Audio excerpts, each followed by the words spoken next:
Mr. Frymire, could you tell us a little bit about your early years and where you grew up and where you went to school? Grew up in a very small town in Breckinridge County, population less than 800. Came to Madisonville in 1959, just out of law school. Attended Center College in Danville, Kentucky, spent 4 years in the Marines, went to law school, 3 years in law school, and to Madisonville in 1959. And I've been here ever since. So you spent time in the Marines. Were you in some other branches as well as the Marines? I started out, I went through the Navy flight program and entered in 1952 and flew fighter aircraft for the Marines. I'm probably the first generation of jet pilots, flying in the 50s, early 50s.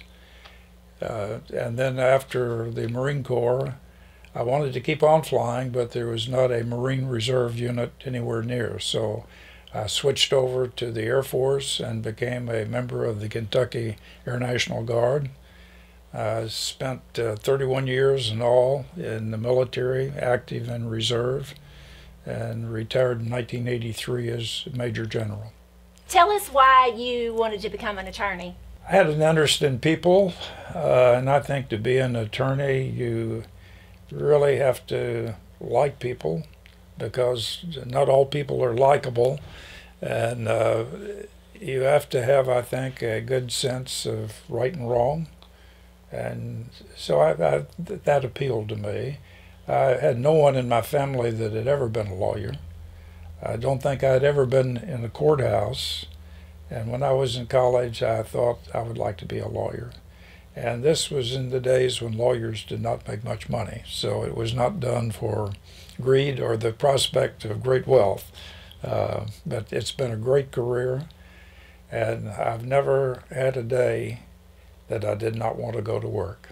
And you were also Hopkins County Judge Executive? I spent 4 years as the Hopkins County Judge Executive, 1969 through 2002.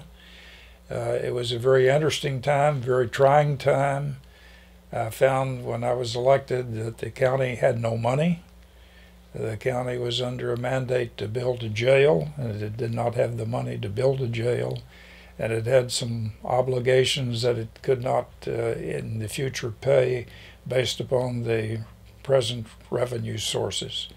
So we immediately had to have a new revenue source, and became very unpopular because I was the instigator of the insurance premium tax, which was essential not only to build a jail but also to pay debts of Hopkins County.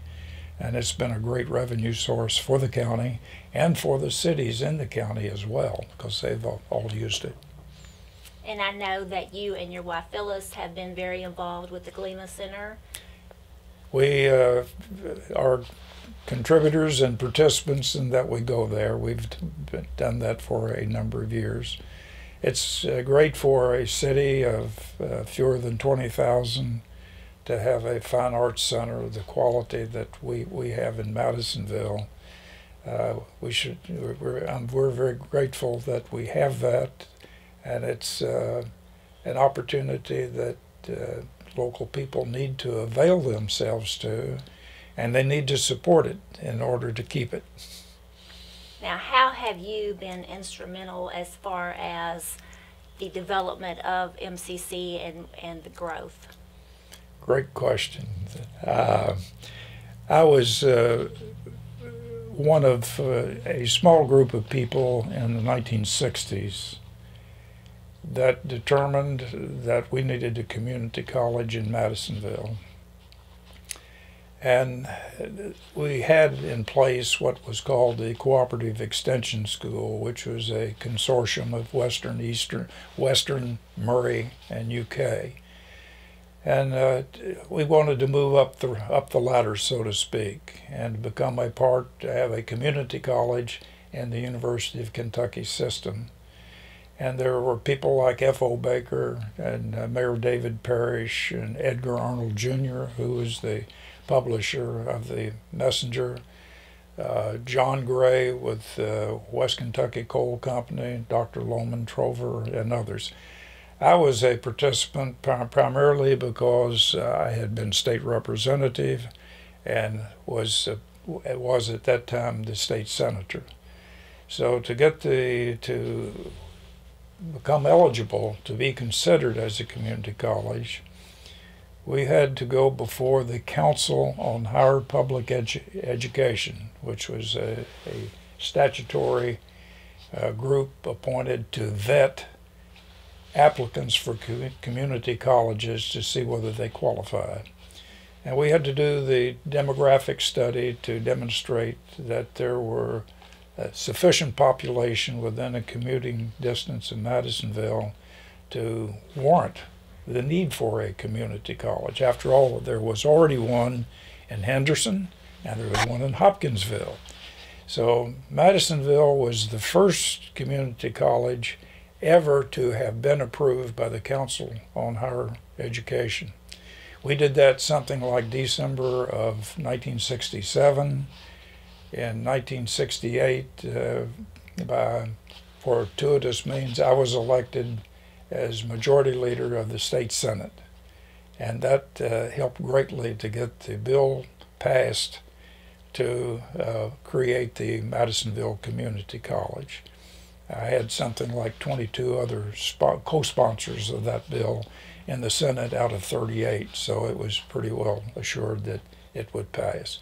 So that got the college started. It was funded. It became a part of the University of Kentucky Community College system and has had a steady and a miraculous growth since then. Could you tell us a little bit about the Partners in Progress that you were involved in?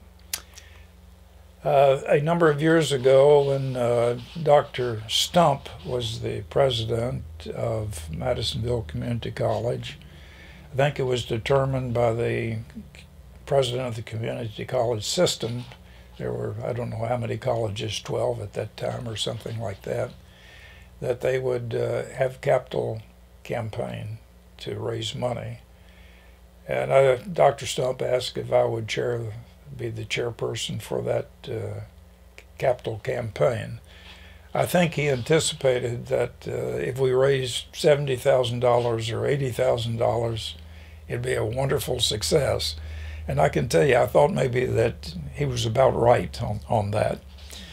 But as we got into it, I personally had a fortuitous event occurred. I had a client who was in the coal business, who was a part of a foundation, and they were looking for ways to return some money to the local area to benefit the families of the miners, because the money had been raised, but right here in western Kentucky.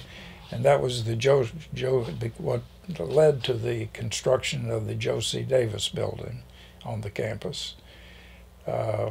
We asked for $1 million and got the $1 million. And I've always thought I could have asked for $2 million and we would have got $2 million.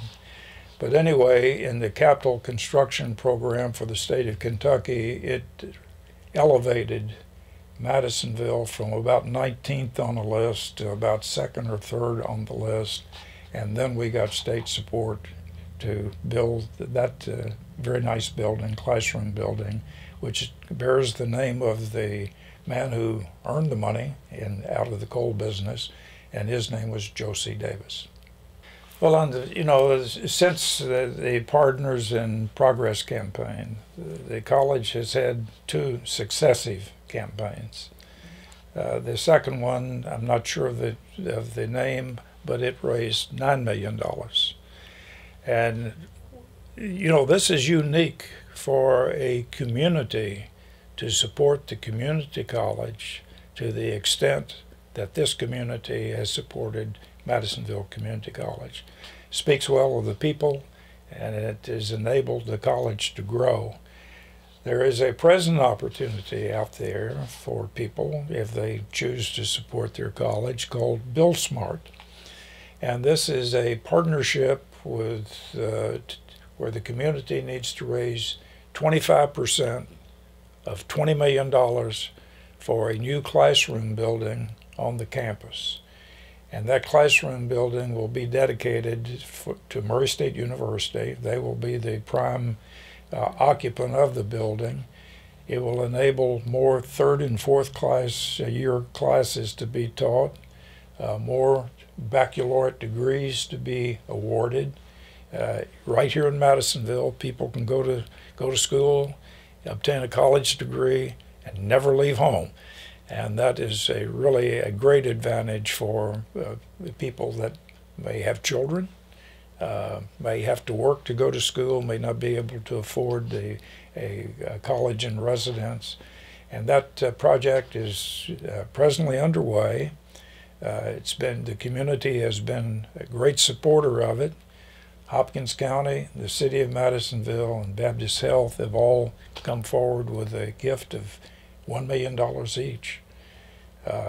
So really that, coupled with other gifts from local people and local businesses, we're within $250,000 of coming up with $5 million. So if you want to write your check today, there's still time to do that. So from military to politics to law, so what is next, Mr. Frymire? Well, the next is I go to a lot of reunions. So, with the military, I'm still interested in our community and to make sure that it continues to be a great place to live.